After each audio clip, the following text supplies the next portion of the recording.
adik kelasnya Monsinyur Sunarko. Jadi kita kakak beradik. Oh iya, ada di kelas ini. Ya, saya bersedia berbicara di sini karena ada peserta sinode juga rekan, itu Romo Monsinyur Sunarko. Jadi kalau tidak bisa saya jawab, saya minta yang menjawab Monsinyur Sunarko. Jadi tenang aja.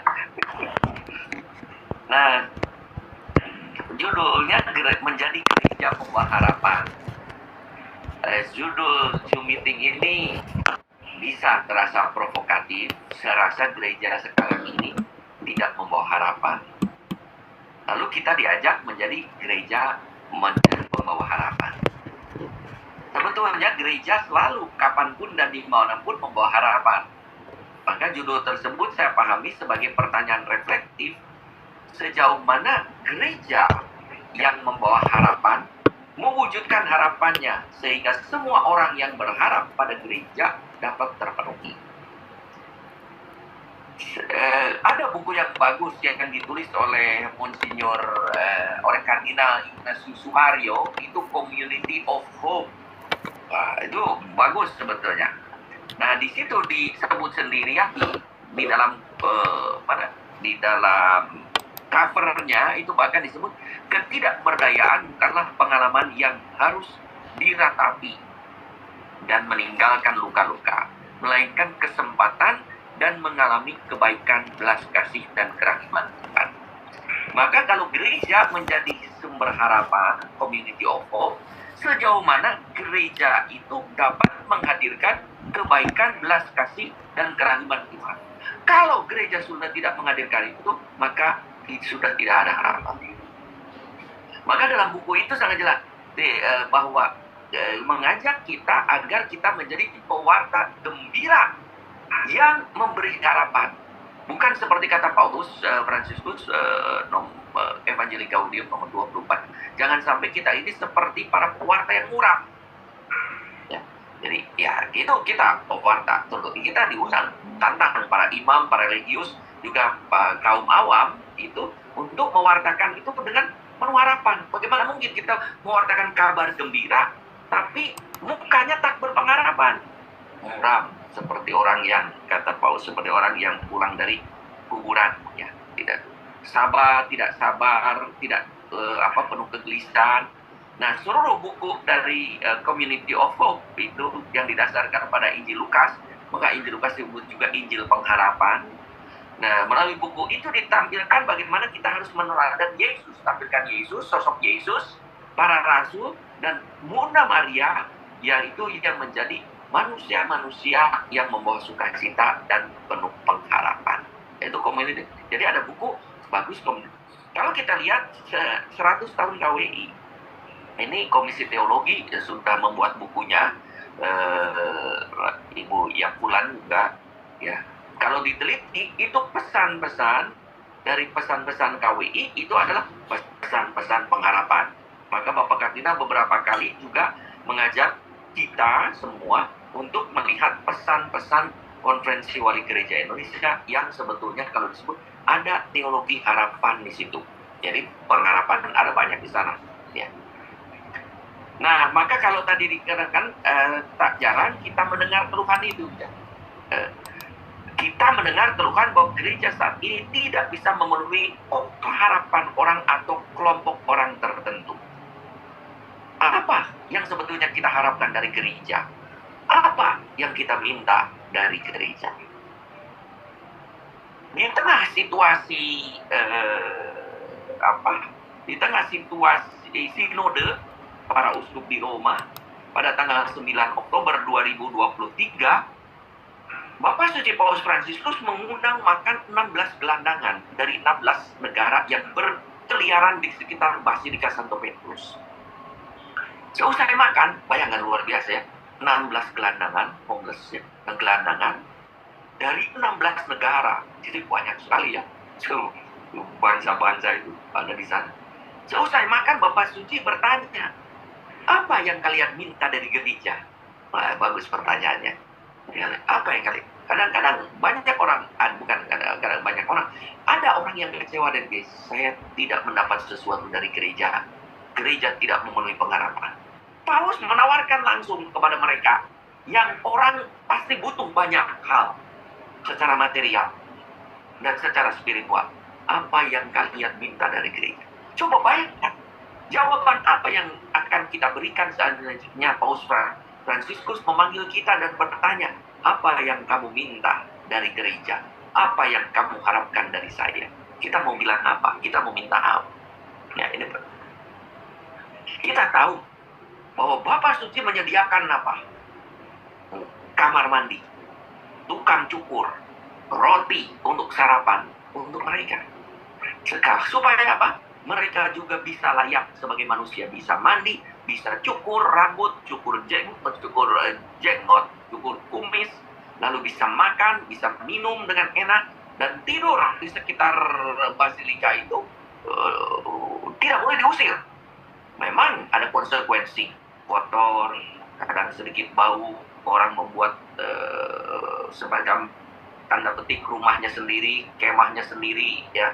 Ada macam-macam barang di situ. Tapi itulah salah satu cara bagaimana Paulus sebagai gembala utama kita memberi contoh bagaimana gereja menjadi harapan bagi mereka yang tidak berpengharapan. Maka setelah Paulus menyediakan semua itu, apa kira-kiranya yang mereka harapkan ketika Paulus bertanya, apa yang kamu minta dari gereja? Apa yang kamu harapkan dari gereja? Secara mengejutkan, mereka menjawab, kami tidak meminta apa-apa. Wih, luar biasa. Kita bilang, minta rumah, minta pakaian, minta makan enak. Kami tidak meminta apa-apa. Kami hanya meminta kasih dari gereja. Meminta cinta, meminta belas kasih dari gereja. Jadi luar biasa. Kalau gereja sudah tidak mempunyai kasih, gereja sudah tidak menjadi harapan. Maka Sri Paus Fransiskus dalam Gaudium et Exsultate menjelaskan bagaimana Matius 5:3-12 menjadi fondasi kekudusan yang harus nyata dalam perbuatan kasih yang dilukiskan dalam Matius 25:31-40.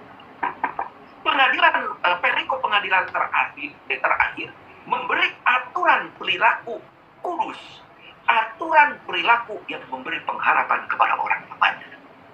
Karena di dalam mereka yang miskin dan menderita tersingkap Kristus sendiri.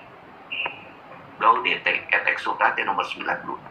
Sebab belas kasih adalah denyut jantung Injil.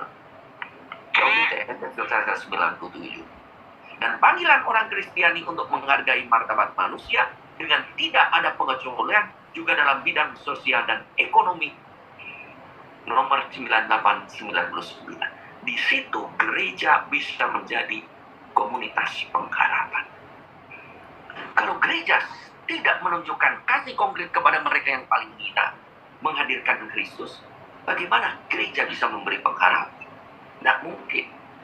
Paus Fransiskus juga menegaskan dalam Evangelii Gaudium nomor 114, gereja harus menjadi tempat belas kasihan yang diberikan secara bebas, di mana setiap orang bisa merasa diterima, dikasihi, diampuni, didukung untuk menghayati hidup yang baik dari Injil. Itu pengharapan. Jadi Paus Fransiskus juga terus-menerus sejak awal memberikan pengharapan. Maka tidak heran kalau tahun jubileum tahun 2025 nanti berjudul Pilgrim of Hope, peziarah pengharapan atau peziarah harapan, supaya kita sebagai para peziarah yang memberikan harapan. Dan harapan itu ditunjukkan dengan belas kasih. Apa yang disebut dengan tahun jubileum dengan membuka pintu belas kasih itu untuk harapan sebagai jalan pertobatan. Jubileum itu pembebasan karena belas kasih Allah, pempertobatan. Lebih lanjut dalam Misericordia Vultus, Misericordia nomor 24, dikatakan belas kasih dapat dialami secara penuh hanya dalam relasi dengan Kristus Allah yang menjadi manusia. Tambah Sri Paus, kita mendapatkan pesan belas kasih Allah yang adalah menjadi denyut jantung Alkitab atau kitab suci. Jadi belas kasih itu yang denyut jantung kitab suci. Kitab suci itu adalah Injil, adalah berita penuh pengharapan. Kita lihat dari perjanjian, mulai dari kitab Kejadian sudah memberikan harapan tentang kedatangan Mesias. Lalu kitab para nabi, lalu Injil sendiri, lalu para rasul, lalu Wahyu, semua itu adalah berita-berita pengharapan. Maka pengharapan dikaitkan dengan belas kasih. Bagaimana mungkin kita menjadi harapan kalau tidak ada belas kasih? Sinode para uskup yang mengambil tema suatu gereja sinodal. Jadi synodal church, ya.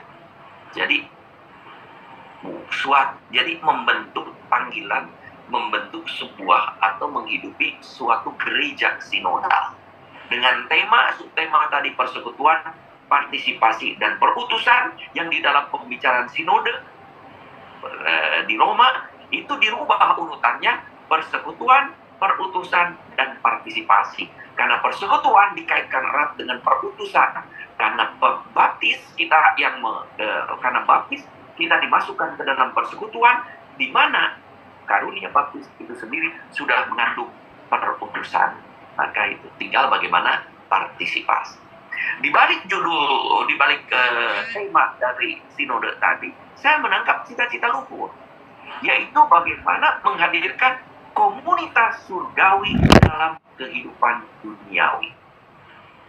Bagaimana komunitas persaudaraan yang merangkul setiap orang yang ada di dunia ini, di mana semua unsur diakui dan diorangkan, termasuk diajak terlibat dalam perutusan, menghadirkan gereja, bahwa disadarkan semua orang kalian itu mempunyai martabat, hak untuk terlibat dalam perutusan, untuk berhak untuk masuk dalam setiap orang yang masuk ke dalam komunitas, komunio. Makanya kita cari data berhak untuk diutus, yang harga-harga yang untuk ikut ambil bagian dalam perutusan.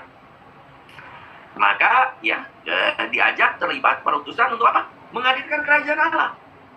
Itulah gambaran dunia baru, dunia gereja sinod, gereja ideal, gereja baru digambarkan oleh Yesaya 11:6-8, jauh sebelumnya, sebelum Pentakosta sudah ada.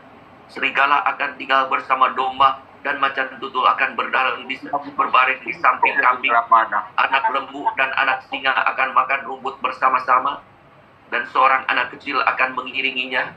Lembu dan beruang akan bersama-sama makan rumput, dan anaknya akan bersama-sama berbaring. Sedangkan singa akan makan jerami seperti lembu. Anak yang menyusu akan bermain-main dekat tiang ular tedung, dan anak yang surai cucu akan mengulurkan tangannya ke sarang. Bukankah ini suatu gambaran gereja yang kita cita-citakan juga? Ini gereja sinodal. Di Roma kemarin luar biasa. Paus Fransiskus mengumumkan apa yang disebut dengan fraternal delegate, delegasi dari orang-orang yang percaya kepada Kristus, yang tidak masuk dalam persekutuan gereja Roma.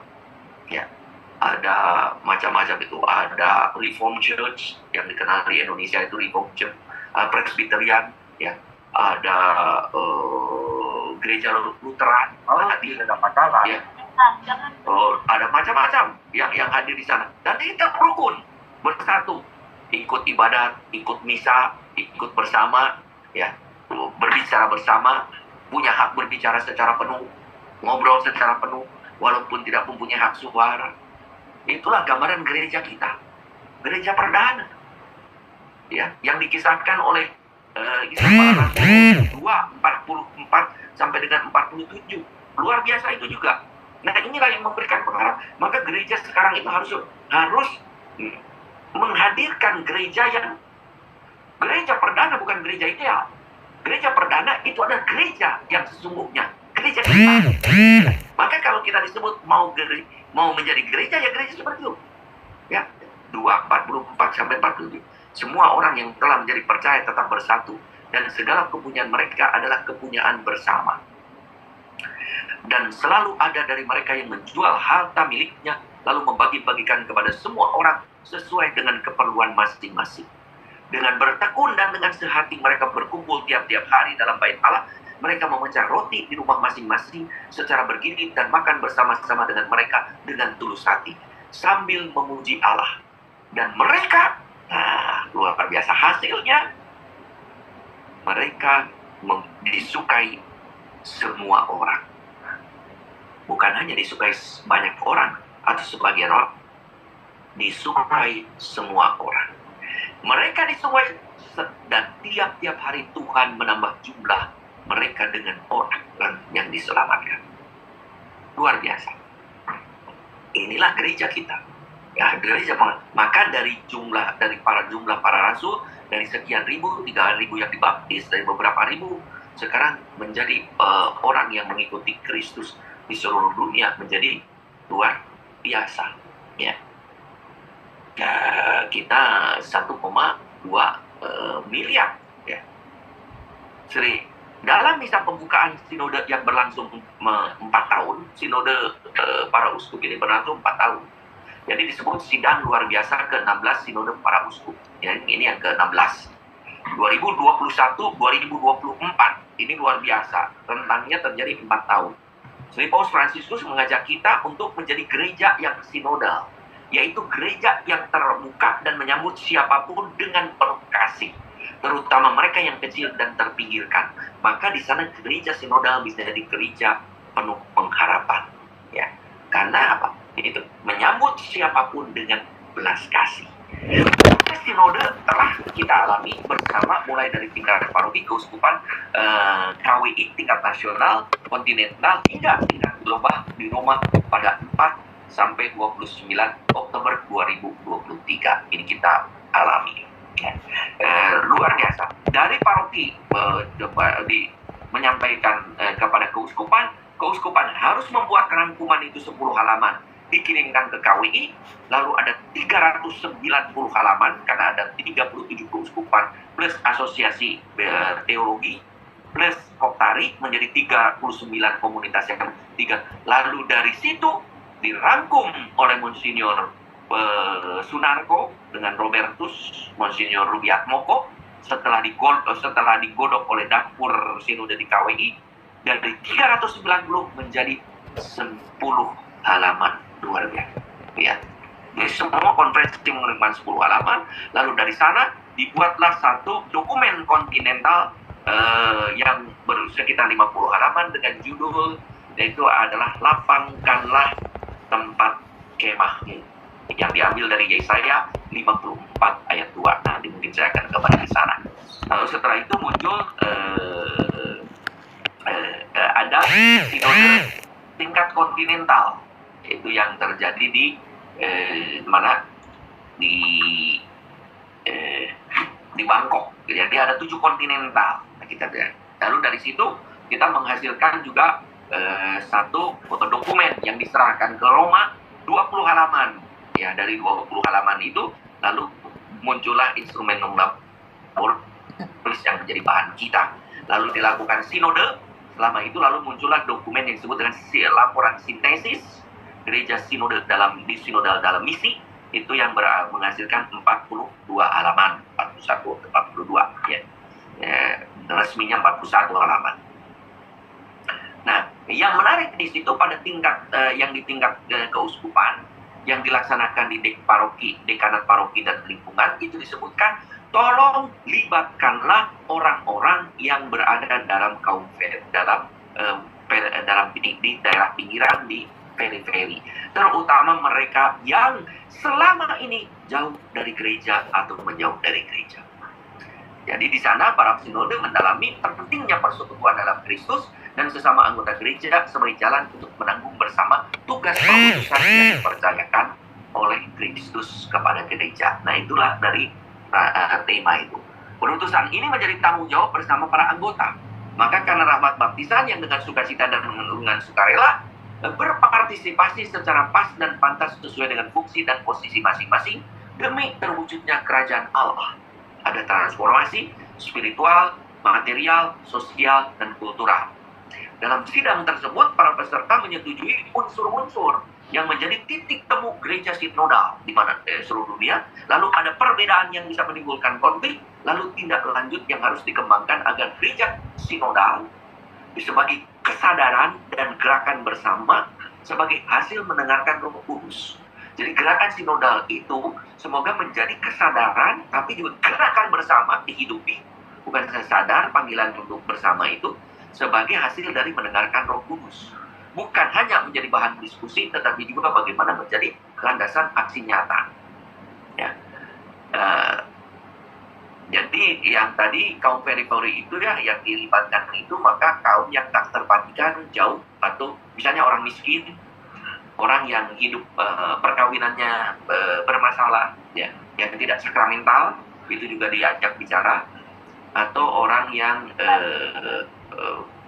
mempunyai identitas yang tidak jelas, LGBTQ juga termasuk. Nah itu sekarang diajak diskusi itu. Nah kemudian yang berikut tentang sinode kontinental, ya. Nah dalam sinode kontinental yang 20 halaman, kalau kita itu ada banyak unsur, ya. Saya beberapa hal. Itu yang pertama, misalnya yang menjadi resonansi dari sinode FEBC itu apa? Yaitu pengalaman sukacita, karena Roh Kudus berkarya lewat kesediaan untuk saling mendengarkan. Proses sinode dialami sebagai suatu rahmat, tempat pertemuan dan kesempatan transfigurasi. Maka rahmat bertemu, lalu apa yang mengubah kita? Nah itu yang dialami dalam dari kembali mendengarkan, pengalaman mendengarkan. Lalu yang kedua, pengalaman berjalan bersama. Bagaimana gereja Asia yang beragam, itu gereja dipanggil menjadi ibu yang baik, yang membawa damai dan kesatuan dan merangkul siapapun. Ya, di situ disebutkan. Maka dalam keberagaman, gereja menampilkan keyakinan iman akan Kristus dan memuartakannya dalam budaya lokal. Nah, di situ kita diajak mendengarkan, menghormati, dan peduli terhadap sesama untuk menampilkan figur ibu yang baik. Gereja sebagai ibu yang baik. Yang ketiga itu pengalaman luka. Ada banyak luka yang dihadapi oleh anggota gereja, teristimewa mereka yang berada dalam situasi khusus. Perkawinan, perceraian, keluarga pecah, broken home, identitas seksual, lalu situasi politik dan lain-lain yang mengalami tak disambut oleh gereja. Gereja tidak welcome, ya.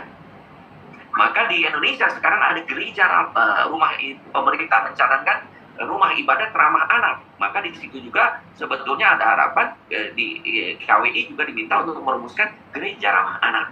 Lalu gereja ramah difabel. Ya, bagaimana setiap orang difabel termasuk orang tua mendapat akses ke gereja. Sekarang masih ada banyak gereja yang tidak ramah anak. Ya, susah orang ke gereja. Maka mau ke gereja, orang yang kursi roda harus diangkat dulu, baru bisa masuk ke gereja. Karena tidak ada jalur itu. Nah, lalu pernah ada, pada suatu hari saya ada pertemuan di Jakarta. Itu diantaranya ada anak-anak yang berkebutuhan khusus. Lalu seorang ibu berkata, memohon Bapak Uskup, tolong supaya gereja itu bisa menerima anak-anak difabel. Kami terluka. Maka pernah saya itu memelihara anak ini hingga tidak bisa ke gereja. Karena anak saya suka berteriak-teriak terus di dalam gereja. Karena begitu teriak dalam gereja, semua orang tidak welcome. Maka saya tidak. Pada suatu hari dalam keadaan anak sudah memungkinkan, saya mau ke gereja. Pada Jumat Agung saya ingin sekali pergi ke gereja, menyentuh salib, memohon belas kasih, tapi penuh. Dan tidak bisa akses masuk. Waktu saya bilang, ini anak saya berkebutuhan khusus, dengan khusus, tidak diberi akses. Coba. Ya. Maka karena itu, beberapa imam, uskup, memberi pelayanan kepada anak-anak berkebutuhan khusus. Karena apa? Ternyata gereja belum memberi harapan kepada mereka. Padahal sangat jelas, mereka pengalaman terluka. Sejauh mana orang-orang berkebutuhan khusus, belum lagi LGBT, mendapatkan migran, ya, yang tidak gelandangan. Ya, Paus Fransiskus tadi dalam contoh pertama sudah memberikan jalan yang paling jelas. Ya, itu misalnya di dalam nomor 63, sangat jelas dalam dokumen Asia itu LGBTQ ditulis di sana. Maka poin berikutnya nomor 4 itu adalah panggilan untuk merangkul sebagai jalan baru. Maka sinodal, gereja sinodal itu gereja yang merangkul, ya.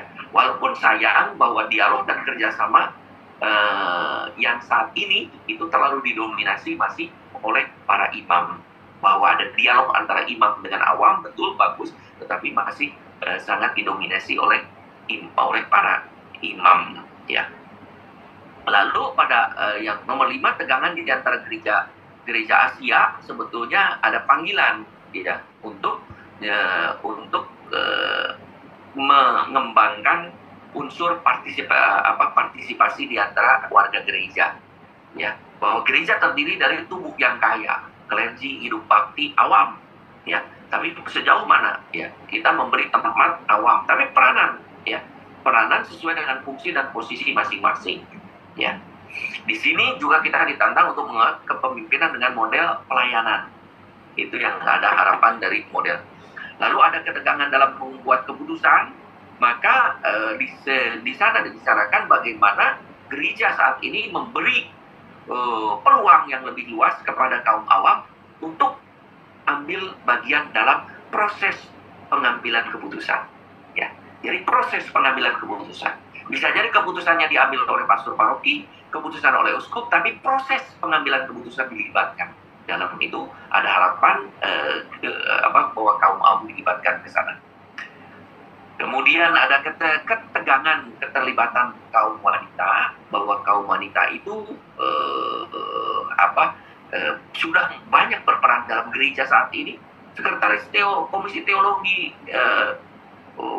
Konferensi Wali Gereja Indonesia saja sekarang siapa? Ya, awam, wanita, yaitu ibu saudara kita yang pulang, ya. Itu baru pertama, itu belum pernah terjadi, ya. Sekretaris wanita, awam, teologi. Nah, teologi kan urusannya Pak Pastor, urusannya itu tuh Romo Hartanto, teologi sistematik. Mengapa Romo Hartanto bukan yang menjadi sekretaris? Nah, luar biasa kan? Nah, sekarang diberikan kepada awam. Karena apa? Ada seorang awam dan wanita yang mampu, yang mumpuni.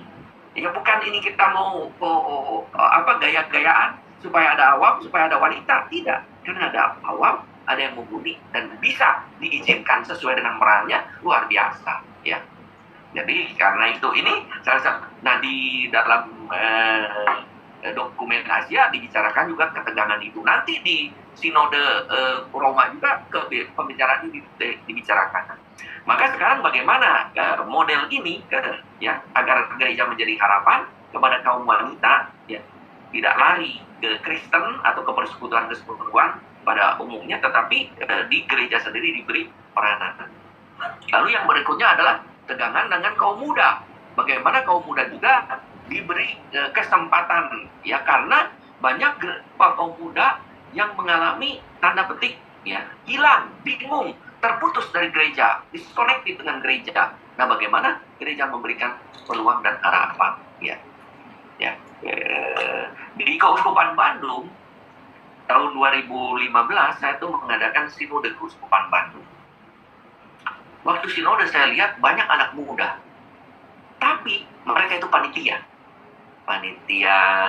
perlengkapan, panitia keamanan, panitia hiburan, pokoknya panitia semua, bukan anggota sinode.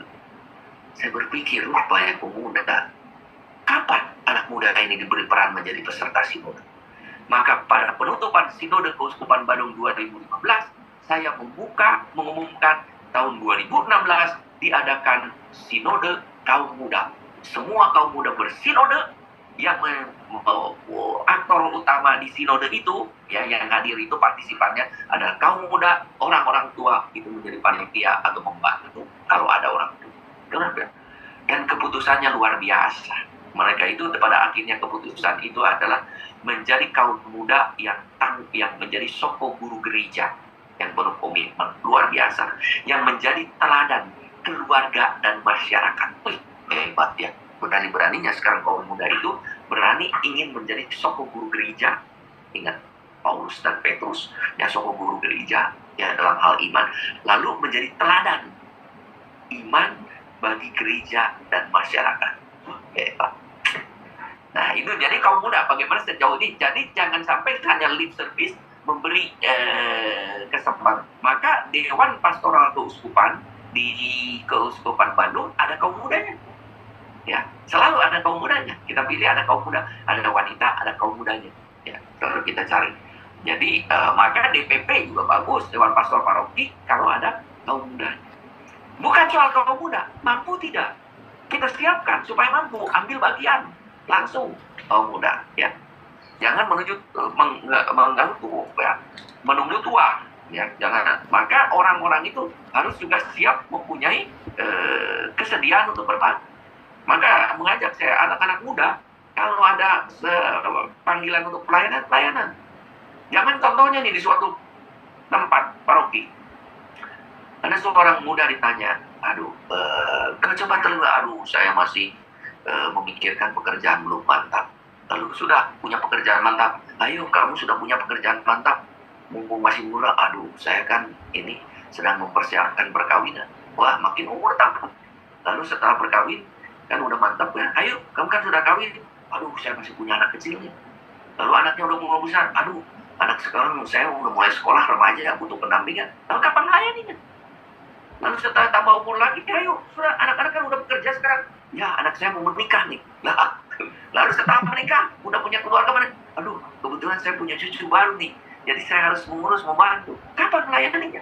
Lalu sekarang punya cucu saya mau menikah. Nanti makin tua. Ayo Pak, kan sekarang sudah, sekarang saya sudah tua, hampir mati. Ya sudah, saya doakan saja Pak. Gitu.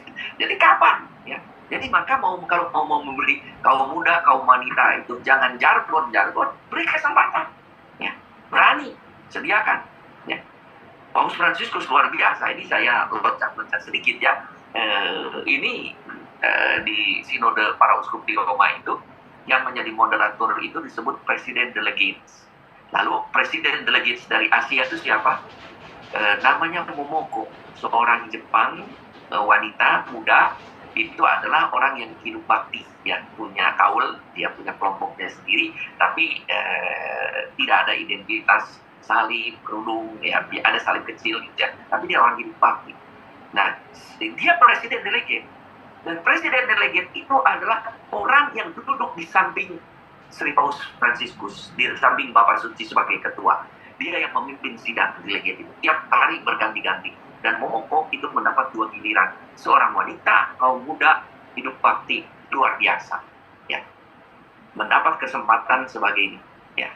Saya juga tidak dapat, Monsinyur Sunarko juga bukan. Tidak pernah duduk di samping itu, walaupun foto bersama, salaman bersama, bisa berdiri belakang, duduk bersama sinode, tidak. Wanita muda Asia bisa duduk bisa luar biasa. 2 kali dia dalam selama 30 hari itu mendapat giliran 2 kali, karena masing-masing ada beberapa presiden delegates ya, dari yang presiden delegate Asia. Kemudian tegangan untuk kaum miskin. Nah, kaum miskin ini dikatakan itu adalah macam-macam ya, bisa miskin secara material, kaum etnik yang secara etnik juga ya, yang mendapat diskriminasi, sara, itu juga dimasuk kaum miskin. Migran, pekerja migran, lalu juga orang-orang yang tinggal di daerah pinggiran, slum, ya, lalu refugee, lalu itu macam-macam. LGBTQ, HIV, positive person itu juga termasuk orang-orang berkebutuhan, itu orang-orang miskin ya. Lalu ada beberapa lagi saya lewat ya, ada konflik tegangan atau religius, ada tegangan klerikalisme juga, itu yang dibicarakan di mana, di dokumen Asia. Ada gap yang terjadi juga di Asia. Lalu ada sharing sumber daya. Jadi ajakan untuk sharing sumber daya. Kadang-kadang kita berani berbicara, tetapi kita sulit untuk sharing. Kita berbicara tentang kemiskinan, kita berbicara tentang macam-macam, tentang kabar baik, tetapi pada saat sharing tentang kemiskinan kita tidak berani untuk mewujudkan sharing sumber daya. Lalu ada juga bagian kemiskinan, korupsi dan konflik ya, di mana menurut Bank Dunia seperti ditulis di dalam dokumen Sinode Asia, ada 320 juta orang Asia yang sangat miskin, orang asing ya. Ya, gereja telah menjadi garda depan dalam karya, tetapi sejauh mana gereja mengubah kenyataan. Maka ini tantangan bagaimana gereja itu rajin merayakan karya belas kasih, tapi bagaimana mengubah kenyataan orang miskin. Nyatanya ada 320 orang miskin di Asia. Dan apakah di situ gereja bisa menjadi gereja yang memberikan pengharapan? Lalu gereja dalam dunia, pembangunan gereja. Lalu ada satu lagi, itu adalah yang saya singgung.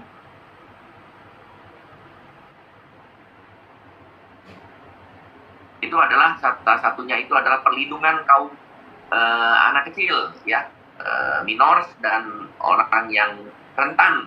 Itu juga menjadi salah satu perhatian dari sinode para uskup Asia.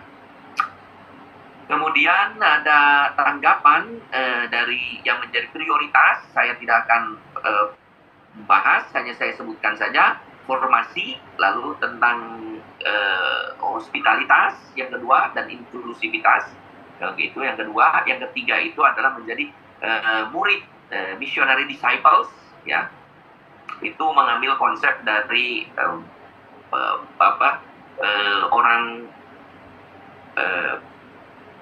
para murid Emmaus, ya. Kemudian kita ditantang juga akuntabilitas, transparansi, ya, untuk berkata terbuka bukan hanya dalam soal keuangan, tapi juga dalam soal pengambilan keputusan. Kemudian ada doa dan ibadat. Lalu ke-6 itu adalah tentang lingkungan. Itu 6 yang diambil sebagai tindakan konkret reaksi komitmen dari gereja Asia, ya. Kemudian gereja Asia sendiri pada akhir kesimpulannya itu mengambil image, ya, kan disuruh ambil image-nya itu apa kalau gereja Asia? Yaitu taking off our shoes. Jadi melepaskan sandal, mengambil dari ide dari Keluaran 3:5 ketika Musa diminta untuk melepaskan sandal. Gereja Asia sinodal ada gereja yang siap untuk melepaskan sepatu atau sandal, seperti Musa melepaskan sandal kasut karena berada di tempat yang suci. Demikianlah sesama dan budaya bisa menjadi tempat suci yang harus dihormati dan dilindungi sebagai tempat kudus Allah. Sesama budaya lokal itu menjadi tempat khusus. Maka sepatu yang juga simbol status orang Tuhan itu harus dilepaskan dalam karya belas kasih. Maka dengan melepaskan sendal di hadapan orang lain, status, dan menghargai orang lain, karena bagaimana orang lain itu menjadi tempat kudus, ya, sesama kaum miskin itu menjadi tempat yang kudus. Nah, itu di bagian penutup. Sekarang saya singkat, ya, karena sebagian besar tadi juga sudah dibicarakan, yaitu sinode Roma. Saya hanya beberapa unsur saja. Unsur yang pertama itu adalah gereja yang mendengarkan Roh Kudus sebagai aktor utama. Tadi saya mengatakan aktor sinode kaum muda yang saya bilang, sebetulnya Paus Fransiskus itu, maka saya lanjutkan koreksi dengan partisipan. Kenapa? Karena berkali-kali Paus Fransiskus dan juga para peserta sinode menegaskan bahwa Roh Kudus adalah aktor utama dari gereja, Roh Kudus. Maka Roh Kudus itu menjadi aktor utama sinode. Agar gereja menjadi gereja yang dikehendaki, gereja yang berpengharapan oleh Allah, ya, dikehendaki Allah dan menjadi gereja permanen, maka gereja harus mendengarkan Roh Kudus. Maka metode sinode kali ini juga lebih bersifat reflektif daripada argumentatif. Lebih banyak mendengarkan daripada berbicara. Lebih banyak berdoa daripada berkata-kata.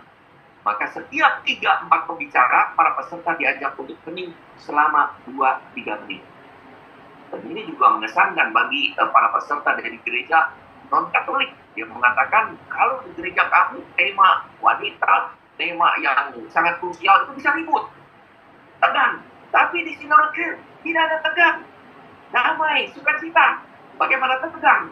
Ketika sudah mendengarkan 2 mulai panas, 3 mau panas, ketika mau panas disuruh hening. Nih, ya udah selesai hening, lalu mulai lagi. Nah, mulai panas, hening lagi, doa lagi, bagaimana Roh Kudus berbicara. Ya, nggak akan ada tegangnya. Kalau dibuat demikian, maka bagus juga tuh metode itu, ya. Jadi kalau ada metode diskusi mau ribut, ada acara heningnya. Proses diskusi pun diawali dengan studi dan refleksi. Juga doa. Maka sinode di Roma diawali dengan 3 hari retret. luar biasa retretnya juga. Ya, pergi ke tempat retret secara khusus, meninggalkan kota tengah kota Roma untuk ke pinggiran untuk retret 3 hari. Ya. Dan lalu pada kesempatan kelompok kecil yang terdiri dari 12 orang peserta pembicara juga luar biasa nih cara metodenya. Peserta masing-masing itu mempelajari, ya, refleksi di rumah, lalu setelah itu menyampaikan 3 menit idenya sesuai dengan pertanyaan itu.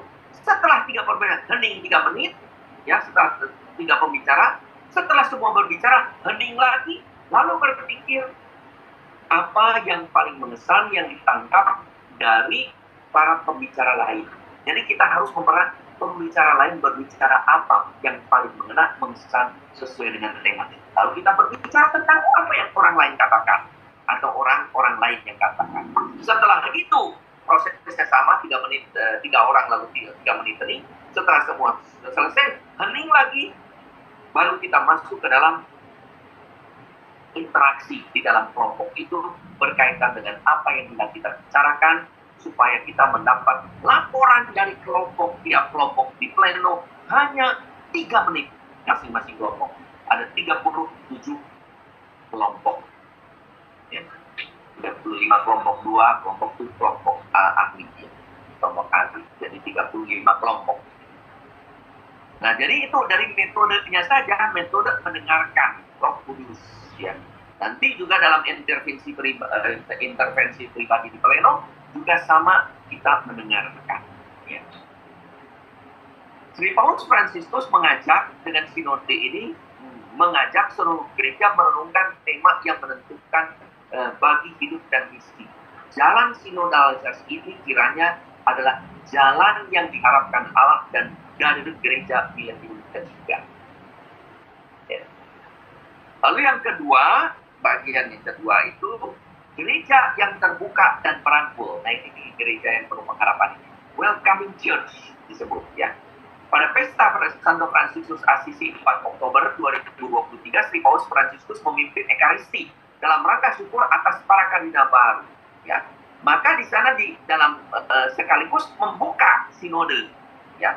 Dalam pembukaan sinode itu Paulus Fransiskus mengingatkan kembali bahwa sinode bukanlah pertemuan parlamentaris dari negara-negara bagian, dari masing-masing negara datang dengan banyak gagasan dan bahan teologi untuk diperkatakan, tidak, tetapi untuk mendengarkan gerakan suara Roh Kudus. Maka kembali aktor utama adalah Roh Kudus.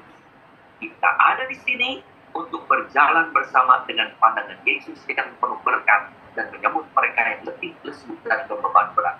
Maka mengajak gereja itu membutuhkan sabda Yesus sendiri yang berkata, datanglah kamu yang letih, lesu, dan berbeban berat.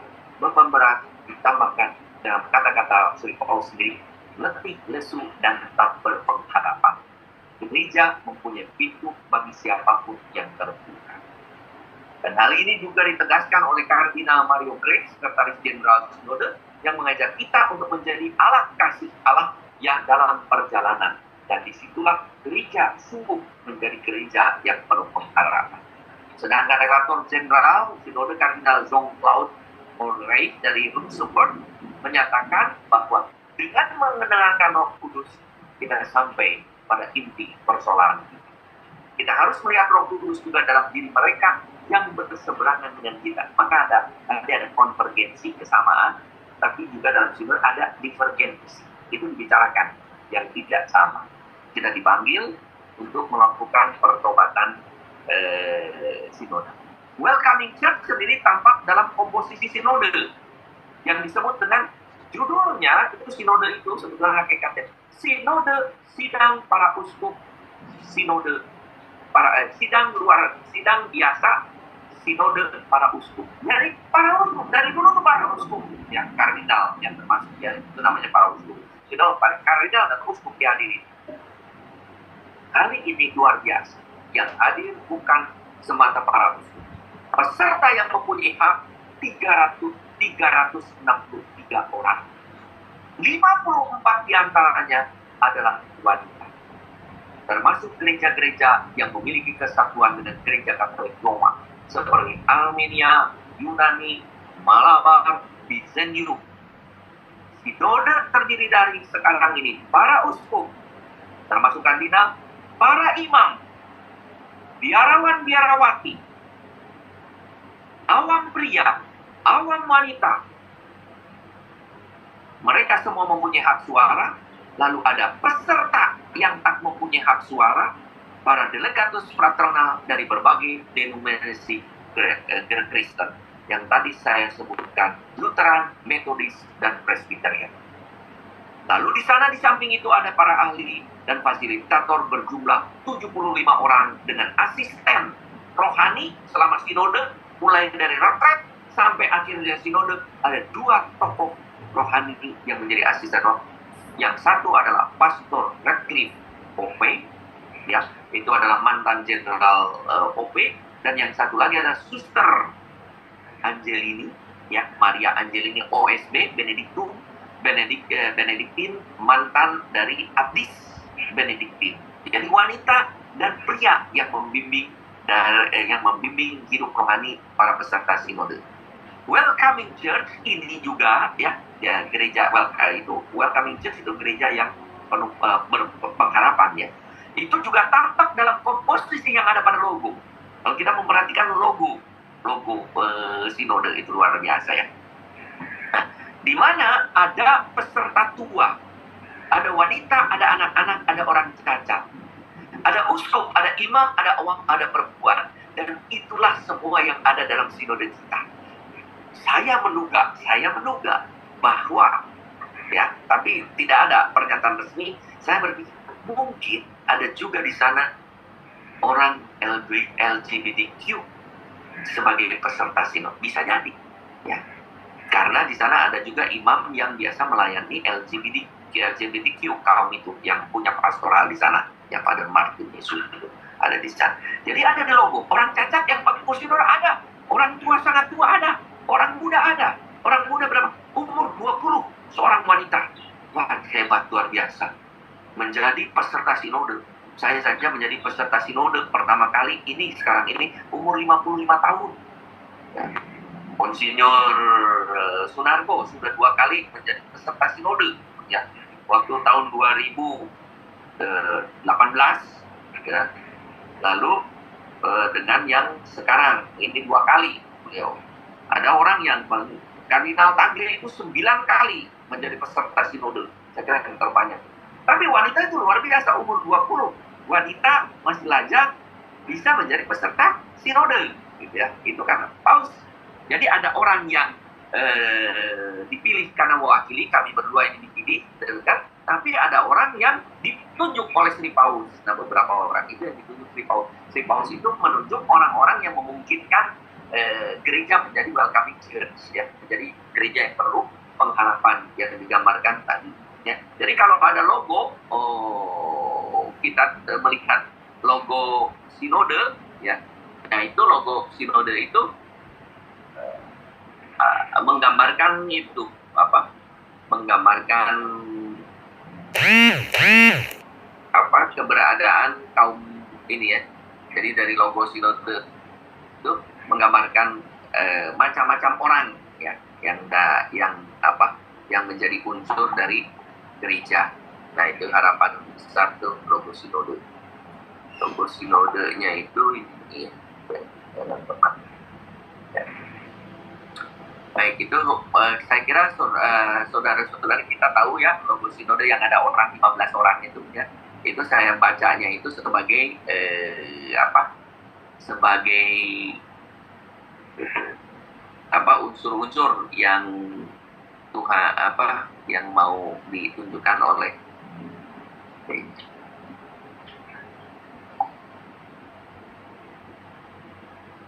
kemudian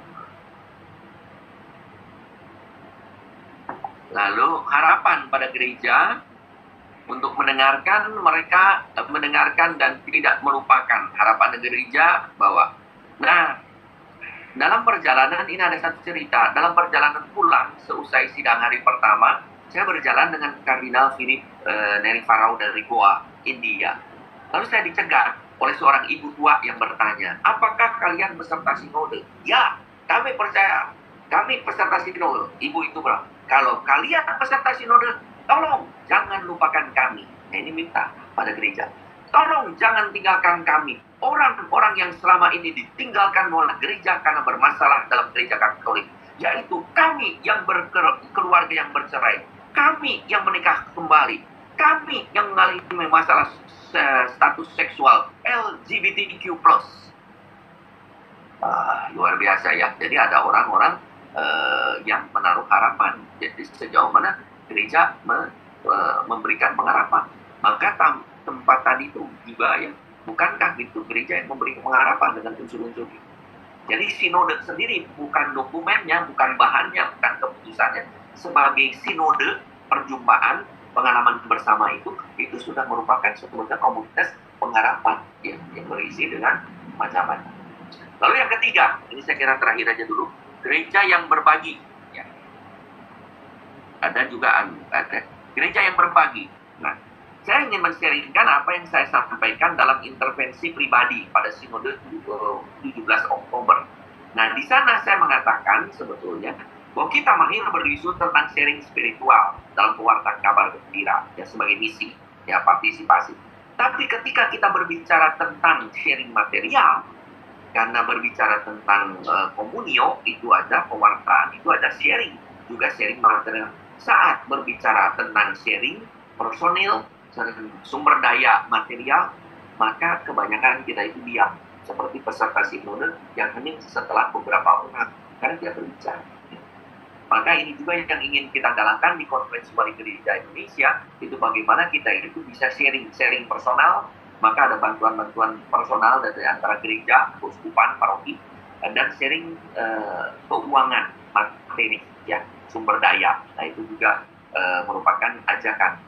Kalau kita tidak sharing spirit, tidak berani sharing material, sebetulnya sharing spiritual kita menjadi pertanyaan. Ya. Pada tanggal 20 Oktober 2023, Monsinyur Suranto dengan sangat bagus memberikan intervensi yang mengingat kita pentingnya figur Bunda Maria dalam kepemimpinan gereja. Bahaya dalam pelaksanaan otoritas adalah merupakan aspek wanita. Maka dengan mengutip Hans Urs von Balthasar, Monsinyur Suranto memaparkan bagaimana kepemimpinan gereja telah menjadi terlalu maskulin. Padahal sejak awal Bunda Maria hadir dan mendampingi kepemimpinan para rasul dalam gereja. Ini juga membuka peluang kepada tema keempat bahwa gereja itu membutuhkan kita, membutuhkan semua orang, membutuhkan imam, membutuhkan biarawan-biarawati, bakti, membutuhkan awam, membutuhkan kaum wanita, membutuhkan siapapun, ya. Maka surat sepanjang 3 halaman dari peserta sinode itu adalah dengan gereja membutuhkan setiap dan semua orang. Itu inti dari surat ini, bahwa kami gereja, kita semua membutuhkan semua orang. Maka kita diajak untuk ikut ambil bagian dalam satu sama lain untuk berpartisipasi. Nah, itu saja sudah lama ternyata tidak terasa ya, Paulus memberikan intervensi, yaitu intervensi tentang formasi para imam, calon imam, bahwa gereja itu salah satunya itu ditampilkan oleh para guru, para imam. Maka kalau para imam tidak bermutu, bagaimana gereja bisa menjadi sumber harapan? Untuk itu, para calon imam, Paulus mengingatkan supaya para imam, pendidikan calon imam itu mutunya tetap dijaga. Tidak boleh karena panggilan berkurang, mutu diturunkan. Maka mutu mengikuti aspek manusiawi, intelektual, spiritual, dan pastoral tetap dijaga. Lalu yang kedua, intervensi yang kedua itu tentang klerikalisme. Sama, ya, bahwa imam bisa jatuh kepada klerikalisme. Ketika jatuh ke dalam klerikalisme, maka pertanyaan saya adalah sejauh mana gereja bisa masuk bisa menjadi sumber pengharapan. Jadi di sana dibicarakan tentang pelayanan, harganya segini, pelayanan sakramen ini biayanya segini, kalau di suatu gereja misalnya ada tulisan pelayanan sakramen ini biayanya segini, sakramen ini, maka gereja itu seperti supermarket. Nah, jangan sampai gereja jatuh seperti supermarket dan para imam adalah para pelayan, para pekerjanya. Nah, kalau begitu, bagaimana gereja bisa menjadi suatu perharapan bagaikan karyawan perusahaan multinasional. Nah itu adalah kita diingatkan akan ini. Maka pada hari Minggu terakhir sintesis, ya, kita diajak meneladan apa yang terjadi dalam akhir konsili Yerusalem. Seraya terus mencermati gerakan Roh Kudus yang dikisahkan oleh Kisah Para Rasul 5:16-28, sebab adalah keputusan Roh Kudus dan keputusan kami, supaya kepada kamu jangan ditanggungkan lebih banyak dari beban. Maka semoga apa yang menjadi hasil sintesis itu bukan hasil akhir sinode. Sinode baru selesai bagian pertama, akan dilanjutkan bagian kedua pada tahun 2024 pada waktu yang kurang lebih sama Oktober. Itu bukanlah keputusan akhir, tapi setiap keputusan diharapkan itu adalah mengambil metode seperti Sinode Para Rasul. Konsili Para Rasul yang pertama adalah keputusan kami dan keputusan Roh Kudus. Dan semoga dengan keputusan Roh Kudus dan keputusan kita, sungguh gereja bisa menjadi pengharapan. Tidak mungkin gereja menjadi pengharapan tanpa menjadi gereja yang berbelas kasih. Saya kira sekian dulu. Terima kasih. Ya, kalau ada yang perlu ditambah, ada banyak sebetulnya tema yang perlu disampaikan. Monsinyur Sunarko bisa menambahkannya. Baik, terima kasih sekali Monsinyur Anton. Saya rasa masih banyak bahan sebenarnya, tapi biasanya kita akan menyediakan juga waktu untuk berdialog. Kita sudah mendengarkan pemaparan dengan sangat holistik yang diberikan oleh Monsinyur Anton, mulai dari apa artinya gereja sebagai pembawa harapan, yaitu identitas kita. Maka hari ini adalah menjadi hari refleksi dengan bercermin dari proses sinodal yang kita ikuti bersama, bahkan kita sepertinya ikut terlibat. Tadi disebut bagaimana prosesnya dari paroki-paroki, bahkan dari semua orang yang juga sepertinya terluka, ya, didengarkan dan kemudian dibawa sampai kemudian dibawa ke Roma. Ya, bagaimana itu kemudian diproses di tingkat keuskupan, ya, bahkan ada proses juga tadi di kontinental, ya, Bapak Uskup menerangkan dengan baik sekali, ya, dan kita lalu diajak untuk berpikir tentang gereja sinodal sebagai welcoming church, ya, gereja yang selalu welcome bahkan kepada mereka yang terlupakan dan sebagainya. Ya, tadi menarik juga diangkat komunio, partisipasio dan misio, ya, lalu kemudian di dalam sinode Roma, ya, sinode di Roma dibalik, ya, kita itu sudah dengan baptisan komunio dan misio, ya, lalu kemudian diangkat partisipasinya untuk kita semua. Disebut berbagai macam pokok tadi, ada formasio untuk para imam, ada juga keterlibatan wanita, ada juga orang muda, dan juga mereka bahkan yang di luar gereja Katolik yang disebut dengan fraternal delegate, ya, diangkat semua, diundang, dan dibandingkan tadi dengan gereja perdana. Para saudara kasih, menarik sekali. Terima kasih Monsinyur Anton sudah memberikan kepada kita gambaran yang menyeluruh. Pasti akan lebih banyak lagi, ya, insight-insight yang bisa kita timba dari proses yang panjang itu. Tetapi kita bersyukur sudah diberi gambaran yang sangat menyeluruh. Semoga bisa memberi kepada kita satu semangat tadi, ya, untuk bangkit, untuk menjadi gereja pemberi harapan. Nah, di QA sudah ada beberapa pertanyaan, 10 pertanyaan, dan baiklah karena mereka sudah menyiapkan dari awal, kita angkat beberapa supaya kita singgung, ya. Jadi mungkin Monsinyur Anton bisa menjawabnya secara bersamaan. Nanti juga tadi disebut ada Monsinyur Narko yang ikut dalam proses, ya, nanti bisa sambil saling menambah. Nah, yang pertama ini dari Martinus Situmorang OFM Cup, ya, apakah identik gereja perdana dengan gereja Katolik? Ya, mungkin tadi awal. Lalu kemudian yang kedua, Nah, bagaimana sikap tradisionalis, ya, orang-orang yang sangat tradisional bahkan cenderung menolak Konsili Vatikan kedua, lalu kemudian memberikan statement-statement yang cenderung malah merugikan, yang termasuk juga menjatuhkan Paus kita. Bagaimana itu? Lalu yang berikut mungkin bisa disebut juga, apa kalau begitu harapan yang bisa dalam situasi sekarang ini, ya, situasi sosial politik zaman kita sekarang, apakah gereja bisa memberikan pengharapan? Mungkin 3 itu dulu, Monsinyur Anton, bisa dijawab.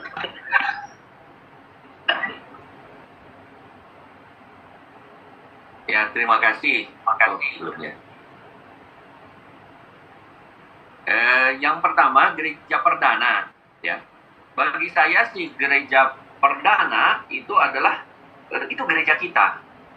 Maka gereja kita itu harusnya berkembang sekarang itu seperti gereja itu, dengan situasi yang pasti berbeda. Misalnya dalam kerangka semangat berbagi, semangat berbaginya sama, mungkin bentuknya berbeda, karena sekarang udah pada otomatis ada gereja-gereja partikular masing-masing, ada keuskupan, ada paroki, tapi semangat itu berbagi itu harus, ya. Bayangkan kalau gerakan semangat berbagi itu, luar keuskupan Jakarta itu terus-menerus mencanangkan semangat berbagi dan melakukannya. Bayangkan kalau semangat berbagi ini, saya mengalami di Keuskupan Bandung juga semangat berbagi. Itu idenya apa? Dari gereja perdana.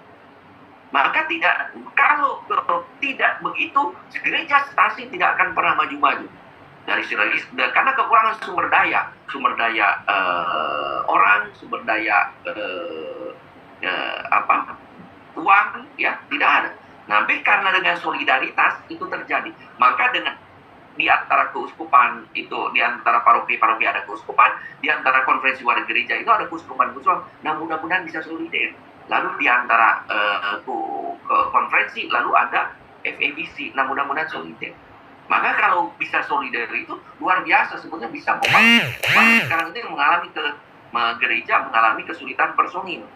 Maka syukur kepada Allah bahwa sekarang ini, ya, kalau gereja tidak solider, Indonesia tidak pernah menjadi Katolik. Indonesia menjadi Katolik karena ada misionaris yang berbagi resources dulu itu.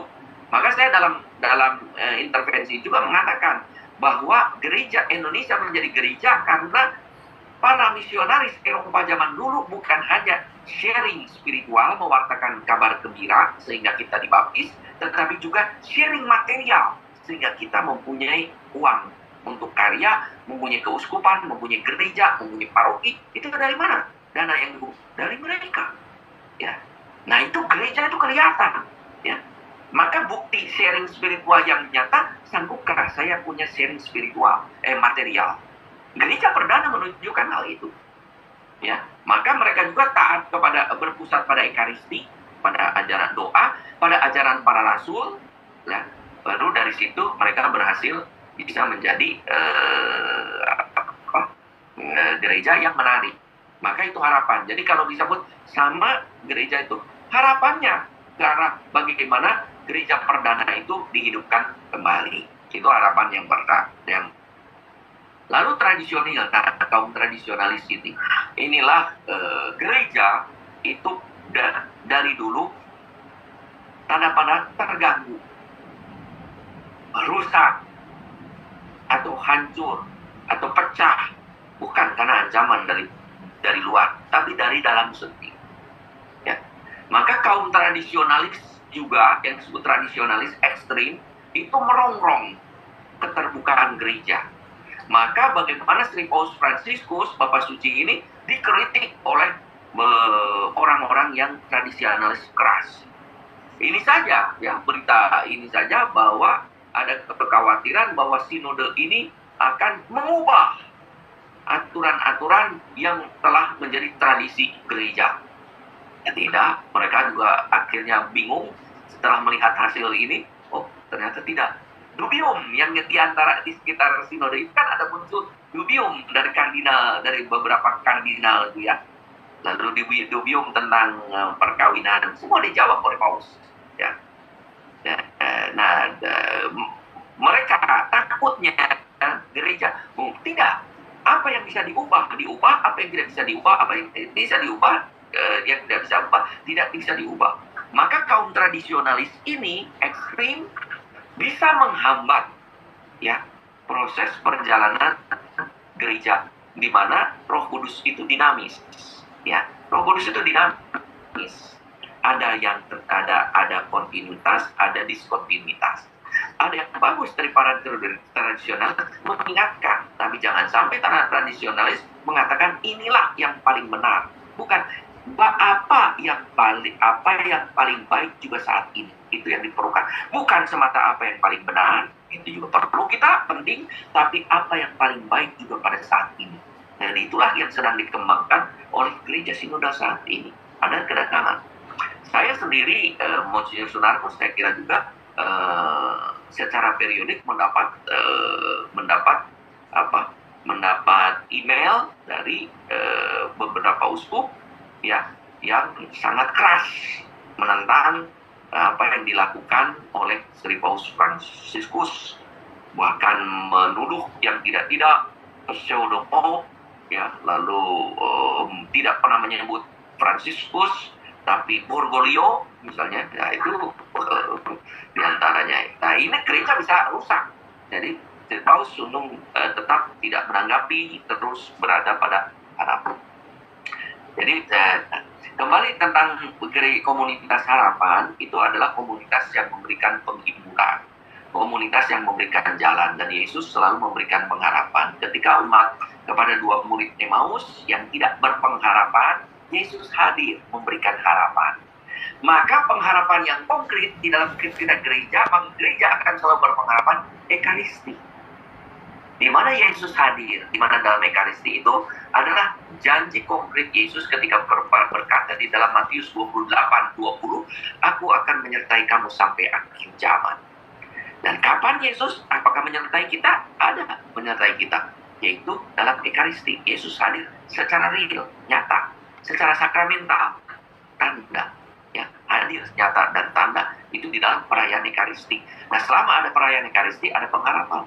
Maka 2 Emmaus itu melihat Yesus, bertemu dengan Yesus, dan Yesus hilang kembali dari pandangan mereka, tetapi pengharapan mereka sudah muncul. Maka mereka kembali ke Yerusalem pada malam hari itu juga, sehingga tidak merasa lelah. Itulah maka sejauh maka gereja akan selalu gereja yang penuh pengharapan, karena Ekaristi adalah sumber dan puncak iman kita, umat gereja. Mungkin kalau Monsinyur Sunarko bagus kalau komentar juga tentang pengharapan atau tradisionalis. Silakan Monsinyur Sunarko kalau ada sesuatu yang mau disampaikan. Ya, wah, udah lengkap sekali Monsinyur Anton. Terima kasih, luar biasa. Baik dari FEBC maupun dari Sinode, luar biasa lengkap sekali. Memang betul yang tradisionalis itu mungkin sedikit tambahan bahwa pada prinsipnya Paus Fransiskus ingin mewujud nyatakan dan melanjutkan Konsili Vatikan kedua. Nah, memang ada kelompok-kelompok yang tidak begitu berkenan itu, yang tadi sudah dijelaskan, kelompok yang tradisionalis yang memang juga tidak sepenuhnya menerima Vatikan kedua itu. Tapi saya kira Paus Fransiskus punya pilihan yang jelas bahwa dia menghargai, mengajak untuk membaca baik-baik Vatikan kedua dan mengupayakan perwujudannya. Salah satu bentuknya gereja sinodal itu. Ini itu saja, yang lain wah. Terima kasih Monsinyur Anton, lengkap. Ya, terima kasih. Kita diingatkan tadi hubungan antara gereja perdana dengan hasil sinodalnya, dengan mendengarkan, berbagi, dan ciri khas dari gereja perdana itu gereja berbagi, mendengarkan tadi dengan berbagai macam aspek. Baik, terima kasih Monsinyur. Masih ada banyak sekali pertanyaan ini, rupanya sangat menarik. Saya tidak bisa sebut satu persatu, tapi bisa berhubungan dengan pelayanan. Ya, tadi ada orang bertanya, Monsinyur, apakah pelayanan untuk gereja itu hanya pelayanan di dalam gereja saja? Apakah pelayanan di luar bagaimana? Pelayanan awam. Apakah yang dimaksud keterlibatan ke dalam gereja itu hanya yang di dalam gereja saja? Apakah bagaimana dengan awam yang melayani di luar gereja? Itu yang pertama. Yang kedua juga berhubungan dengan pelayanan. Ini soal pertanyaan tentang bagaimana memutuskan di dalam yayasan-yayasan sekolah Katolik. Ya, banyak sekali sekolah Katolik kita yang ditinggalkan oleh orang Katolik. Ya, orang tua murid tidak melihat harapan di sekolah Katolik. Jadi ini soal bagaimana soal memutuskan tadi. Yang satu soal pelayanan di luar gereja, yang satu soal memutuskan. Itu. Lalu yang berikut masih hal yang sama sebenarnya tadi sudah dijawab tentang bagaimana gereja dapat menjadi pemimpin di dalam membawa harapan. Lalu ini pertanyaan dari Saudara Deva Malang. Kira-kira menurut Bapak Uskup, apa permasalahan paling urgen bagi gereja Indonesia di dalam berdasarkan sinode itu? Dan mungkin diharapkan dihubungkan dengan pertanyaan berikut, bagaimana supaya gagasan-gagasan sinodal yang sudah bagus itu bisa sungguh-sungguh menjadi peristiwa terlaksana di dalam gereja Indonesia menurut pandangan Bapak Uskup. Luar biasa ya, banyak. Singkat-singkat, yang pertama itu adalah tentang pelayanan. Nah, dalam sinode itu bagus kita disadarkan ada yang disebut pelayanan terbaptis, ya, dan tertahbis. Ya, pelayanan terbaptis itu adalah orang kita semua yang sudah dibaptis itu mendapat tugas perutusan untuk melayani dimanapun, di luar dan di dalam. Sebagai pelayan, karena disebut pelayan apa? Pelayan yang membawa kabar sukacita, kabar Injil, baik di dalam maupun di luar. Maka ketika di luar juga di tengah masyarakat, di dalam kehidupan politik, bagaimana ia tetap membawa kabar sukacita Injil. Ya, kehidupan yang baik, benar, kudus dan santun dan kudus itu, ya, kehidupan itu. Nah, sebagai murid Kristus, identitas itu tidak terwujud atau tidak. Maka tantangan yang besar, kita sungguh merasa runtuh ketika akhir-akhir ini ada cukup lumayan berenten nama-nama Katolik terlibat dalam kasus-kasus moral finansial di negara kita. Sangat memprihatinkan. Saya begitu ada nama, saya langsung cek nama ini sebuah agama Katolik. Langsung begini, Katolik beruntun terus, ya, beberapa waktu yang lalu, dan kasusnya besar-besar, ya, moral, finansial, kriminal. Nah, ini gimana, ya? Bagaimana kita bisa memberikan? Lalu ada pelayanan setelah terbaptis mendapat khusus tertahbis. Maka jangan pelayan terbaptis yang tidak tertahbis mengambil alih pelayanan tertahbis, gitu ya. Tapi jangan sampai juga pelayanan tertahbis mengabaikan pelayanan tertahbisnya sehingga si terbaptis itu mengalami tak terlayani. Ya, jadi itu kerjasama. Itu maka kemarin juga ada pembicaraan tentang tahbisan diakon. Itu rame, tahbisan diakon itu. Jadi kalau tahbisan diakon, kan diakon itu perjalanan menuju imam. Lalu pernah dia tidak, diakon permanen tetap diakon. Bukankah perjalanan diakon itu menjadi imam? Nanti setelah ada tahbisan diakon wanita, ada diakon wanita pria. Maka tidak menjadi sesuatu kesimpulan apapun, hanya menjadi bahan pertimbangan untuk dibicarakan kemudian di sinode ke berikutnya, yaitu tentang tahbisan itu. Ya, jadi itu juga masuk. Jadi pelayanan itu boleh di mana saja bagus. Bahkan dikatakan di dokumen Konsil Vatikan kedua bagian tentang kaum awam juga mengajak agar kaum awam terlibat dalam bidang politik. Maka sekali lagi sekarang juga dalam bidang politik. Nah, sekarang kan ada bidang politik tuh. Kalau orang Katolik kan ada di 3 kelompok capres semuanya itu. Gimana pun tetaplah tampilkan sebagai seorang yang terbaptis. Ya, jangan sampai orang lupa terbaptis karena terlalu masuk ke dalam kehidupan duniawi politis. Sekolah Katolik ini di mana-mana ada banyak keluhan. Hanya ajakannya mungkin bagus pada suatu hari harus ada data. Ya. Ada data dalam arti memang muncul sekarang ini sekolah-sekolah yang berkualitas. Dulu itu ketika sekolah negeri belum maju, sekolah Katolik menjadi andalan. Nah, itu adalah kewajiban negara menyediakan sekolah yang baik. Maka ketika ada sekolah negeri yang maju, harusnya kita mendukung bagus. Nah, di mana sekolah Katolik? Sekolah Katolik itu tidak mundur. tapi tidak maju dengan pesat ya. Kan bukannya mundur, tapi tidak maju. Dari dulu tuh bagus gitu ya, begitu. Tapi tidak melejit. Sementara orang ada sekolah baru yang tiba-tiba melejit. Nah kadang-kadang kita juga kadang-kadang ada kelompok umat atau orang tua juga yang tergiur oleh hal-hal yang kelihatan dalam penampilan luar biasa. Tapi kita akui ada banyak sekolah yang bukan Katolik juga yang sudah maju. Maka tantangannya adalah sekolah Katolik memang kalau tidak meningkatkan kualitas tidak akan menjadi pengharapan lagi. Pemimpin membawa pengharapan. Membawa harapan saya kira bagaimana kita itu hidup sesuai identitas kita. Ya. Kalau kita imam sesuai dengan imam, kalau kita awam sesuai dengan awam, ya, keluarga, ibu dalam rumah tangga mewujudkan panggilannya. Ya, kalau tidak, anak-anak akan kacau. Anak melihat ibu bekerja, ibu kelakuannya begini, bapak kelakuannya gini, imam kelakuannya begini, usuk kelakuannya begini, tidak sesuai dengan ide. Bagaimana bisa memberikan jalan yang masa depan yang baik kepada anak-anak? Gereja Indonesia yang paling urgent bagi gereja Indonesia saat ini, itu terutama dalam kerangka ini, adalah menjadi gereja yang menjadi bagian dari bangsa Indonesia ini, yaitu yang mendukung Pancasila ini. Ya, maka saya di mana-mana itu yang kata Monsignor Subio Pranato, 100% Katolik, 100% Indonesia. Saya mengatakan di mana-mana makin Pancasilais, makin Kristiani, makin Pancasilais.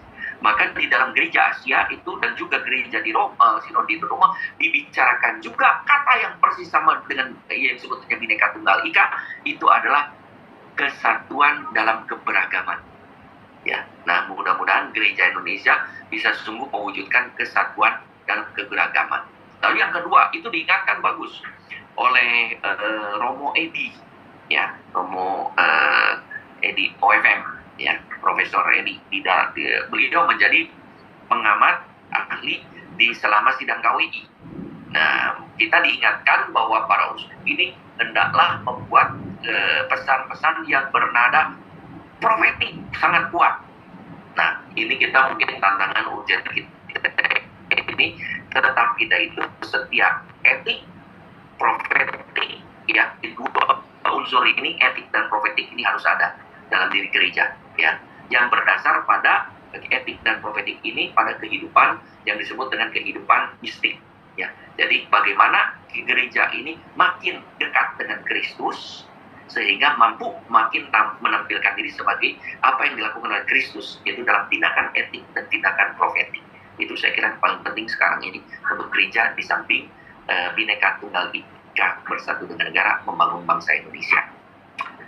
Nah, bagaimana menjadi peristiwa? Maka poin-poin itu ya sekarang konkret, ya ada konkret. Bagaimana gereja berani tidak di banyak tempat secara konkret memberi tempat pada wanita yang bermutu, pada anak muda yang bermutu, pada orang cacat yang bermutu? Berani tidak? San Egidio luar biasa. Di Roma, San Egidio itu komunitas San Egidio ya, yang kita tahu yang banyak terlibat dalam pelayanan kemanusiaan, koridor kemanusiaan, para refugi, perdamaian gitu. Ya, itu bagian dari di Indonesia ini para pemulung gitu ya. Tapi sebetulnya koridor kemanusiaan itu yang utama, perdamaian. Di Roma itu dia San Egidio mempunyai restoran profesional, harganya juga lumayan. Pelayannya adalah semuanya orang-orang berkebutuhan khusus yang dilatih. Luar biasa kan? Ya. Nah, ini gimana kita berani tidak untuk di gereja, di hari orang muda Indonesia tuh, Indonesian Youth Day. Di penutupan yang membaca Injil adalah yang membaca bacaan pertama, itu bacaan kedua, itu adalah seorang buta dengan braille. Ya, ini memberi tempat. Ya, nah ini konkret, berani tidak? Dia bilang, aduh nanti susah, ada repot. Ya, kapan kita menjadi peristiwa? Nanti hanya menjadi tulisan dokumen-dokumen itu. Maka harus jadi peristiwa, berani. Ya, kita harus merangkul setiap orang, berani di Bandung, di gereja Keuskupan Bandung itu ada kelompok Islam yang mau ikut di acara krisma janji para imam. Lalu minta izin, boleh masuk ke gereja utuh. Waktu kami sebut waktu dalam bisa ada beberapa yang ingin ikut, boleh ikut, berani tidak kita, ya. Nah ini diantaranya adalah kesempatan. Maka pernah juga pada suatu hari itu dari kelompok MUI, salah satu pimpinan MUI, ya, itu meminta waktu kepada saya, bolehkah saya menyampaikan selamat Natal di misa, ya, sebelum berkat waktu pengumuman. Saya bilang boleh, ya, boleh tampil, ya, mengatakan luar biasa, ya, seorang Islam sebelum berkat saya itu mengatakan selamat. Saya atas nama teman-teman mengucapkan selamat Natal. Tidak ada larangan dari Nabi yang saya yakini untuk mengucapkan selamat Natal. Luar biasa kan? Nah, pro kontra yang kayak begini juga, ya, berani tidak? Kalau tidak berani, menjadi tulisan, tidak menjadi peristiwa. Nah, ada banyak tulisan-tulisan itu yang bisa kita wujudkan supaya sinode bisa menjadi peristiwa. Tanya berani atau tidak? Okay. Baik, terima kasih Monsinyur. Wah, tidak terasa waktu kita sudah mepet. Beberapa pertanyaan sudah dijawab secara implisit, misalnya mengenai tadi tabisan wanita, ya, dibicarakan tadi. Ditanyakan juga, ada yang tanya bagaimana maksudnya dengan tabisan wanita. Tadi Bapak Uskup sudah mengatakan ada perdebatan tadi yang diakon, tabisan diakon, dan lalu kemudian wanita, lalu kemudian ditunda, dibicarakan nanti pada sesi berikut. Lalu kemudian ada juga pertanyaan tentang partisipasi dalam konteks orang-orang yang terluka seperti yang mempunyai masalah dengan perceraian dan perkawinan. Ya, tadi saya lihat di chat juga Romo Edi SCY memberikan poin-poin tambahan supaya dilihat pedoman-pedomannya dari Dikasteri. Terima kasih Romo Edi sudah membantu juga untuk menjawab pertanyaan. Dan juga ada pertanyaan-pertanyaan yang lain mengenai atau bukan pertanyaan, pernyataan, ya. Rupanya ada kaum muda yang tadi senang bahwa diangkat bahwa gereja juga harus memperhatikan kaum muda, bukan hanya memperhatikan sebagai panitia. Tadi Bapak Uskup memberi contoh di Bandung, tetapi memang bicara tentang gereja, aktif di dalam gereja. Lalu kemudian juga pertanyaan lain yang berhubungan dengan sosial politik, lalu bagaimana gereja hadir di dalam situasi sekarang, itu Bapak Uskup sudah menjawabnya. Bapak Uskup dan para hadirin sekalian, memang kalau kita akan bicara mendalam pasti akan lebih menarik lagi, tapi karena kita dibatasi waktu, maka saya cukupkan di sini, ya. Bapak Uskup, terima kasih atas uraiannya yang memberi kepada kita wawasan. Semoga berguna bagi semua pihak yang ada di sini, baik imam-imam. Saya lihat banyak sekali romo hadir di sini, dan juga para suster. Saya lihat banyak sekali hadir, bukan hanya di muka cermin, di muka layar, tetapi juga hadir bersama dengan komunitas. Juga para frater, saya lihat juga hadir, ya. Saya juga terima kasih pada murid-murid saya di Pineleng, dan juga yang lain-lain di tempat-tempat lain, ya. Romo Tri juga dengan membawa wadia balanya datang dihadirin di seminar kali ini. Apa yang boleh kita angkat? Gereja Pembawa Harapan, ya, dihubungkan dengan gereja sinodalitas. Tadi Bapak Uskup mengangkat awal sekali, gereja Pembawa Harapan harus berkaitan dengan belas kasih, ya. Gereja tanpa belas kasih maka tidak bisa menjadi pembawa harapan. Lalu tindakan mendengarkan, lalu kemudian ada tindakan berbagi, ya, lalu kemudian tindakan melibatkan, dan kemudian juga tindakan-tindakan di mana kita mendengarkan Roh Kudus. Tapi itu saya yang mengatakan, ya. Nanti sebagai penutup, baiklah kita memberi kepada Bapak Uskup Monsinyur Anton 1-2 kalimat penutup sebagai bekal yang boleh kita pegang setelah mengikuti eh, pertemuan seminar ini. Silakan Monsinyur, apakah ada satu momen, satu kalimat, dua kalimat yang boleh menjadi pegangan kita mengakhiri seminar kita? Gereja sinodal itu bukanlah suatu konsep, tapi gereja sinodal itu adalah identitas kita yang harus diwujudkan dalam aktivitas. Maka gereja sinodal bukanlah sesuatu yang baru. Sri Paus Fransiskus hanya mau mengajak kembali, itulah yang seharusnya ada di dalam kehidupan gereja kita, yang rupanya dokumen Konsili Vatikan keduanya, seperti tadi kata Monsinyur Sunarko, sudah ditulis, tetapi dibaca, tetapi hanya menjadi tulisan. Nah, persis itu pertanyaannya. Paus Fransiskus itu mau menjadikan dokumen Konsili Vatikan kedua sebagai peristiwa. Maka gereja sinodal itu adalah gereja kita sejak zaman Yesus sampai sekarang ini. Mari kita wujudkan bersama-sama dengan tidak pernah melupakan menghadirkan Kristus dalam kehidupan sehari-hari. Terima kasih, indah sekali Monsinyur. Saudara terkasih, dengan demikian saya menutup webinar kita. Dari segi presentasi dan diskusi kita, saya kembalikan waktu dan tempat kepada panitia Ibu Fulan. Terima kasih. Saya berikan pada Ibu Fulan. Silakan Ibu Fulan. Terima kasih Romo Hertanto, terima kasih Monsinyur Anton. Terima kasih juga Monsinyur Narko backupnya di belakang. Dan Romo Edi. Biasa, Terima kasih juga memberikan. Terima kasih banyak. Dan backup diam-diam di ruang chat. Baik, terima kasih juga untuk para peserta yang sudah setia menyimak sampai dengan pukul 7.12 lewat dari janji kita ya. Tapi karena bersemangat maka kami tidak batasi tadi.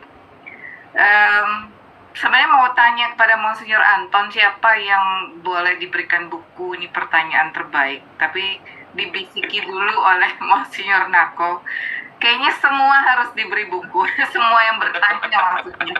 Ya, beri saja. Semua penanya akan diberi bukunya. Pilih mana? Ya, beri aja. Nah, itu gereja yang sinodal ya, Monsinyur Sunarko. Nah, itu. Nah, Iya. ya, kalau ada yang dieksklusi kan tidak sinodal. Nah, ya. Baik. Berarti para penanya nanti mohon memberikan informasi alamat pos kepada kami lewat email Komisi Teologi ya. Ini saya share emailnya. Mungkin kalau yang sudah terima pengumuman lewat email sudah tahu juga. konteo@kwi.gmail.com. Alamat lengkap dengan RT RW, gang kalau perlu, dan kode pos supaya bisa kami kirim dan sampai di tempat. Baik. Jangan lupa mengisi daftar hadir. Kami akan membuatkan sertifikat berdasarkan daftar yang ada di dalam daftar hadir. Kita akan akhiri pertemuan malam hari ini, sore sampai malam hari ini, dengan bersama-sama berdoa dan kemudian kita akan minta berkat perutusan dari Monsinyur Sunarko ya. Baik. Mari kita hening.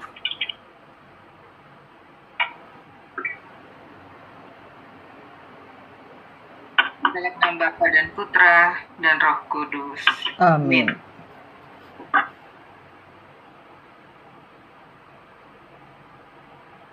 Allah Bapa Maha Baik, terima kasih melalui Monsinyur Anton, Engkau telah mengingatkan kami umat-Mu untuk setia menyatakan cinta kasih-Mu, menjadi pembawa sukacita dan harapan, terutama bagi mereka yang terluka, terpinggirkan, tersingkir, di lingkungan komunitas kami sendiri dan juga di masyarakat kami.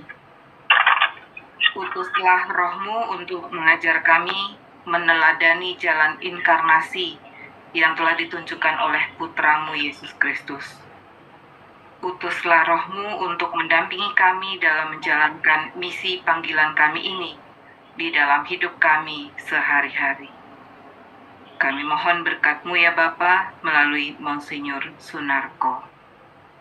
Tuhan bersamamu. dan bersama Romo.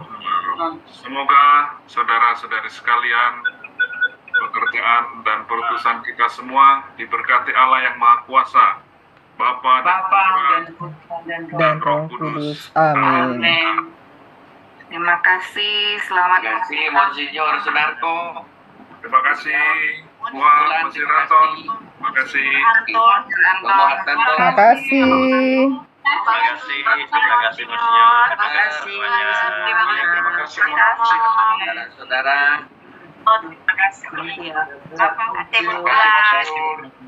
Tanggal 24 Oktober kita ketemu di Vatikan ya, Monsinyur Antonius dan Monsinyur Sunarko.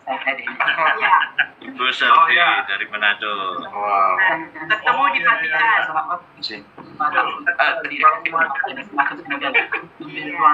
Monsinyur lupa tidak foto ya, Bu Bulan. Ya, sebulan pas. Terima kasih. Pangerannya. Iya. Direkam, nggak apa-apa. Tanto. Dari Sedayu, Monsinyur Narko. Salam dari Sedayu. Untoro, Monsinyur. Terima semua. Untoro. Antonius ya. Ya. Masih ada fotonya. Terima kasih ya. Terima kasih. Monsinyur Anton, terima Terima kasih. kasih semua. Terima kasih semuanya. Sehat-sehat. Ya, Sampai jumpa. ya, sampai Saya jumpa. meninggalkan ruangan ini. Terima kasih. Terima kasih. Selamat istirahat, Monsinyur Anton. Tuhan memberkati. Mari. Terima kasih Bapak Uskup. Monsinyur Narko, terima kasih Monsinyur Pak Yusi Moral. Sama-sama. Ya. Yo. Monsinyur. Tanto, terima kasih. Terima kasih Monsinyur. Terima kasih semua. Selamat. Monsinyur Antarko, Monsinyur Antonius dan Romo.